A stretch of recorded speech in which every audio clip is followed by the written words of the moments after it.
Good morning. Thank you for joining us today at the TXOGA Tech Showcase here as part of the 2021 Lone Star Energy Forum. My name is Shayna Joyce, and I'm Director of Government and Regulatory Affairs for TXOGA.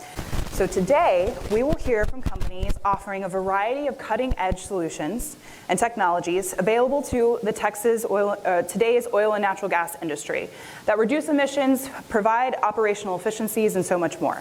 So we're going a little bit out of order today. We're going to start with Sourcenergy. So we have Josh Adler here today, founder and CEO of Sourcenergy. And Josh, why don't you come to the stage? And I'll tell you a little bit more about Sourcenergy. It's a technology leader in geospatial upstream energy intelligence with an unmatched expertise in applying AI to satellite imagery, GPS tracking, and regulatory big data for holistic insights to the upstream energy activity. Josh, thank you for going first. We appreciate it. You get a few extra minutes, and we'll turn it over to you. Thanks so much. Thank you very much. Thank you, Shannon. I'd like to think they put me first because that's what was going to get everybody to fight the rain and get in here early because you don't want to miss it. In reality, I just kind of lucked into showing up first. Whether it's lucky or not, we'll see how many people kind of roll in as they fight the Dallas traffic. And I want to say I'm grateful to TXOGA for inviting us here, and not only because it's a great honor to appear in front of y'all, but because if I weren't here last night, hanging out with a great bunch of people, I probably would have splurged for one of those World Series tickets and would have gone to that Astros game and would have been very bitter about whatever it is I spent for it this morning. So it all worked out really well for us. I'm Josh Adler. I'm the founder of what is now Sourcenergy, and in what I'd like to think is an even bigger announcement than the World Series results this week. Just this week, we actually renamed the company Sourcenergy. So if you haven't heard of us before, well, hopefully you've all heard of Sourcewater before, which is the company that we started about 8 years ago. If you haven't, you can at least pretend that you did. And now you're definitely all going to have heard about Sourcenergy. So you're not going to be able to miss it this time. So Sourcewater is now Sourcenergy. And this presentation, you're going to see why. What Sourcenergy does is we're pioneering energy intelligence with artificial intelligence, satellites, mobile GPS data, and a lot of other data that I'm going to tell you about. So first I'm going to describe a little bit about what we do. I'm going to talk about some of the new technologies just in the last few years that have enabled us to do what we do. And then I'm going to show you a few of the things we do, including using satellite imagery to predict drilling and completion plans in advance of any permits, showing you how we can do real-time tracking of frac crews and even individual truckloads of proppant and crude and water using something we call FracScape. And then I'm going to take a minute to leave you with something in the ESG spotlight, which is Induced Seismicity, which happens to be something that we specialize in. So Sourcenergy strives to be the leader, the technology leader in geospatial energy intelligence. We started the company beginning of 2014 as a spin-out from MIT's Energy Ventures program. We've had 14 U.S. patents granted, and we have over 12 pending for geospatial energy intelligence methods. We've got some of the top E&Ps, oilfield service, and minerals investment companies as clients. But if you haven't heard of it, the reason is because of the kind of endorsements we get from our clients. So this is a real one. Leading mineral investor, quote, "We like the edge Sourcenergy gives us over our competitors, so we're not out recommending it." With friends like these, it gets stuck with me to have to toot our own horn to y'all because no one else wants to tell you where they get their edge from, but it's us. So what we do is we combine omni-channel data sources, a lot of different kinds of data, which really differentiates us from other kinds of energy intelligence companies. Traditionally, energy intelligence is basically permit scraping, right? That's what it's been for the last 60 years. And we do that. We do regulatory data for oil, gas, water disposal, and we're starting to get into regulatory data for solar, wind, hydro, and carbon. We also gather marketplace intel. We have geoscience models, particularly around saltwater disposal and induced seismicity. We gather data from the internet, from non-regulatory sources, such as we have a patent on scraping public legal notices to map them to show future drilling plans in advance of permits. And what really differentiates us is the technology we've developed around satellite imagery analysis and mobile GPS tracking. And we put these all together in a series of different data as a service or software as a service product lines. So those 5 lines include Sourcenergy GIS, which is all your general oil, gas, water disposal, land information in a GIS platform with a lot of GIS tools for planning. We have Sourcewater Pro, which is probably our most widely used platform, which shows oil field water movements from the frac pond to the frac to recycling to the pipeline or truck to the disposal on the surface and in the subsurface. So we're showing where all the produced water comes and goes from and to on the surface and the subsurface. That's actually what you're seeing in the video right now, showing the water movements between disposals and producing leases in Texas. Sourcewater Geo is a new geoscience platform we developed that is the only geoscience platform specifically focused on understanding, assessing, and avoiding induced seismicity risk in saltwater disposal. And we show all the over 3,000 geologic fault lines, fault slip potentials, where the water is really being injected, the pressure levels, the volumes. DirtWork Alert uses satellite imagery to detect drilling and completion plans on the ground with AI in advance of permit filings and with more predictivity than permit filings. And then FracScape is our newest, which is real-time pinpoint tracking of frac crews, ducts, and trucks with analytics. So first, what is energy intelligence? Well, generally speaking, it's other people's assets and actions. You're always going to know what you're doing in your own business a lot better than we ever will, I hope. But where we help you is understanding what everybody else is doing, whether it's a transaction you're looking to do, acquiring an asset or selling an asset, or whether it's you want to look at competitor activity, asset valuations, cost benchmarking, seeing how others are doing. And one that's become a really big one, of course, is ESG performance relatively and your risk and your impact. And the problem today is that conventional energy intelligence doesn't really work anymore. And we all know what these methods are, right? There's word of mouth, drilling permits in production, scraped from the Railroad Commission, rig tracking, which has been around for a long time, and courthouse records. All of these, first of all, there's no edge in any of them because everyone does them. Also, there's a lot of errors in permits and word of mouth. Everybody's got some bias. There's some reason why they're telling you what they're telling you. And even with rig tracking, which is timely and accurate and has been around for a while, it just doesn't tell you very much in the unconventional era. I mean, it used to be that when you drilled a well, there was production. Today, you drill a well and there's a duck. It's really the completions that you need to know about. And what we've done is taken advantage of new technologies that only became available really in the last 5 years to create a completely new method of developing and delivering energy intelligence. We take advantage of advances in cloud computing, unlimited storage and processing power, practically for free these days, from organizations like Amazon Web Services and Microsoft. We take advantage of advances in remote sensing, which include distributed sensors, satellite imagery of many different kinds. The number of satellites in orbit has tripled in the last 5 years. You couldn't do these things 5 years ago. Now they're almost free. And mobile location data. Every single phone out there is being tracked. Sorry if I'm breaking any news to you, which provides incredible information about what's happening in supply chains. And then there's so much data that you could never take advantage of it if it weren't for the availability now of artificial intelligence, and particularly something called deep learning, which has only really been available since 2015, and today is better at identifying objects in pictures than people are. And by the way, when you're clicking to prove you're not a robot on the internet and you're trying to pick, that's a cat, that's a dog, that's a cat, oh, that was a dog. What you're actually doing is you're training those AI systems for free, and all that information from millions of people is going back to them to help them identify what traffic lights look like and what bridges look like and all those things you're always clicking on. So we put all these together to provide a new kind of energy intelligence. Now first, how do we get into that? Well, the reason is, way back when our company was called Sourcewater last week, good 6-7 years ago, we were trying to find all the frac ponds in Texas because that was a key part of the upstream supply chain. We were trying to find all the water. And what we realized was there's actually really no permit data at all about the locations and size and water type of frac ponds. So how are we going to find them? Because at Sourcewater, the one thing we had to have was frac ponds, right?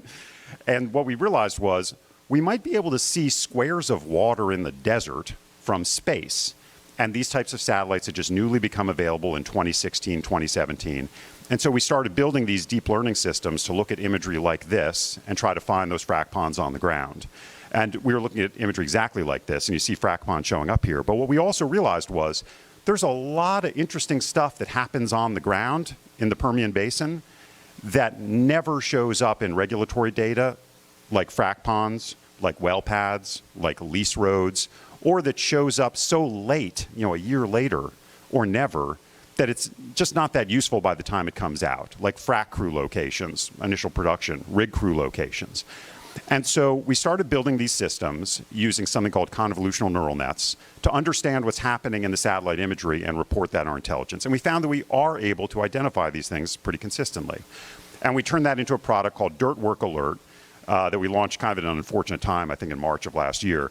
But things are picking up for it now for sure. And what it lets you do is see drilling plans in advance of permits and completion plans in advance of permits all across the entire Permian Basin, and we're expanding it to other areas. And so one of the things you see from this is economic indicators that aren't available from any other source. So what you're seeing here is about a year and a half from beginning of 2020. And on the right side, you see those lines shooting up. What those lines represent are actually, the biggest one there is well pad construction. And the one below it is frac pond construction. And then you see a little lagging under it is drilling permit filings. So we really are predicting these events in advance. Basically, well pads have to get built before you drill a well, and frac ponds have to get built before you can frac a well. And what we found in a very detailed study that we conducted last year with a researcher at Rice University was that in about a quarter of cases, the well pad is built in advance of even the very first submission of a drilling permit filing. Now, there's nothing wrong with that from a regulatory standpoint, but the point is that it lets you consistently predict a portion of market activity before any other source. And here's an example of that, because sometimes people don't believe us. Here's an XTO pad, actually 2 XTO pads, that were built clearly in advance of the initial submission of the drilling permits by about 5 days. And the way that that looks in the platform is every single day, we're alerting you to any new well pads that have appeared that weren't there before. And we're comparing them to whether there's any drilling permits around there so that we can alert you just to the ones that showed up that don't have a permit yet. But the interesting thing here is, I'd say, trust but verify, not to quote anybody, which is we show you where all these things are, but then we actually let you see for yourself and decide whether you want to act on it. Because we've created something called Time Machine that runs the clock back 2 years for any place actually on Earth that you want to look. And you can see this video of every single week what happened in that spot that you've selected in optical imagery, in infrared, which makes the water pop out, and in SAR imagery, which I'm going to explain in a minute, but makes the metal and the equipment pop out. And so you can see for yourself, oh yeah, I can see the well pads getting built. I can see the rights of way getting built. I can see the reserve pit filling up with water. I know a rig's on the way. This is definitely a real well pad. This is something that I want to act on. And by the way, if you're still using Google Earth to see what's happening on the ground, you're going to lose every time, because the Google Earth imagery, especially of remote areas like in West Texas, is often more than a year out of date. Sometimes it's multiple years out of date. And here's a Google Earth image of that exact spot on the ground 2 months after we identified the well pad. There is nothing there. You really can't stay abreast of the market with Google Earth. But there's another really powerful benefit to tracking drilling permits and some of these other features, which is it's not just about ground game, getting new deals first for a mineral investor or for an oilfield service company. Seeing more detail about what's really on the pad gives you better understanding of what's on the lease, and it allows you to make better predictions about when production and other events are going to happen. And this is critical for bigger minerals companies and other asset type investors, because a lot of permits never get drilled. But a permit that costs $200 that gets a pad that costs $200,000 is very likely to get drilled, and it's going to get drilled a lot sooner. And so you're going to make much better allocation decisions with your resources if you have better information and better predictions about who is really moving forward on a project and what's just kind of a false flag because they threw in 100 permits at a time because the guy was in Austin that day. And we saw during COVID that actually permits get drilled even, there's even a bigger spread now between permits with pads versus permits without pads and which ones get drilled sooner. Another key element is that the pad sizes correlate very highly to the future number of wells that will be drilled on those pads. So you're getting a much better earlier prediction of future production and future activity on the site by looking at the well pad sizes, which are not available from any other source. So now I'm going to talk a little about FracScape and then leave you with some things on induced seismicity. Because for us, really, the holy grail for real-time intelligence has always been tracking completions. Rigs have been tracked for a long time, but no one was able to track the frac crews. And today, it's not just about the water market, which is, of course, 100% about completions, and the proppant market, which is only about completions and disposal, but actually, spending on completions is more than double the spending on drilling now. So we're really talking about the whole oil field services space, and more than 90% of all new wells are unconventional wells. So we really don't understand anything about what's going on unless we can track completions in near real time. So could we Could we go duck hunting? Well, what we did is we figured out how to do it. So first, we know that a pad with a permit and a rig means there's a duck there as of the time that the rig leaves. And so we're able to identify that using the satellite imagery and the regulatory data. Then we use a different type of satellite imagery called synthetic aperture radar, which cuts through clouds and bounces off of metal. On the left side, what you're seeing there is optical imagery that's repeatedly blocked by cloud cover. On the right side, you're seeing the SAR imagery, which shows the equipment on the site through the cloud cover. But sometimes seeing the equipment doesn't tell you what kind of equipment it is. So what we've also done is added in anonymous cell phone tracking data licensed from multiple aggregated sources to figure out what kind of crew it is. Is this a rig crew? Is this a frac crew? Are these set up and take down people? Is it coil tubing? Is it bulldozing? Is it artificial lift? We're able to see what kind of people are on the site and where they came from and where they go. We don't know their names, we don't know their phone numbers, but we know that they parked those trucks in a Halliburton yard. So now we know who they work for, and we know which operators they're going to work for. And we've mapped thousands of locations throughout the Permian to be able to identify who works for whom and where those crews are and who they work for. And those are updating typically within 1 to 3 days of really being on the site. And we put that all together and created something called FracScape for daily pinpoint frac, rig, and duct tracking with the crews identified. And of course, there's a lot of value to doing real-time tracking. These are where the fracs happened throughout the last year and a half, and we're able to identify these as they happen and who they work for. And in fact, using these same methods, we're able to identify individual truckloads of proppant, sand, and crude by using similar methods, say geofencing all of the sand mines. Anybody who visits a sand mine twice is probably a sand truck driver, right? So now we can see, for example, in this real example from September 20th, 2020, that EOG is getting ready to frack some wells in New Mexico there, because we can see that they're starting to stockpile the sand, and the frac crew isn't even there yet. And now we know it's going to come after that. By the way, proppant is also very highly correlated to initial production. So if we know the proppant load, we have a pretty good idea of how much oil those wells are going to produce, which isn't going to get reported for probably a year and a half from now. And then another benefit of this is we've surveyed folks and found that the average oilfield worker spends 30 minutes a day lost on lease roads. Imagine the amount of non-productive time, the amount of surface impacts and needless emissions from people driving around lost on dirt roads. We're able to actually map those roads and make them into navigational vectors using a combination of the satellite imagery and the mobile tracking.